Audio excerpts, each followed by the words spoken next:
कि मास्टर साहब को जो है पार्टी में लाया जाए। और ये आज वो दिन है, आज हम सब लोग देश के लिए, देश के संविधान के लिए एकजुट होने का काम किए और यही समय की जरूरत थी।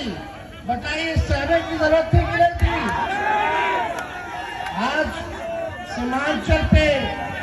सीमांचल पर लोगों का बुरी नजर है, कुछ लोगों का बुरी नजर है। ये लोग कश्मीर को बांटने का काम किया। ये लोग चुप बैठने वाले लोग नहीं है जिससे हम लोगों की लड़ाई है। ये लोग लगातार साजिश पे साजिश कर रहे हैं।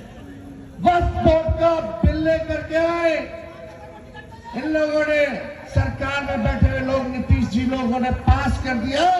तब जाकर के मास्टर मुजाहिद जी ने निर्णय लिया कि ये आपकी संपत्ति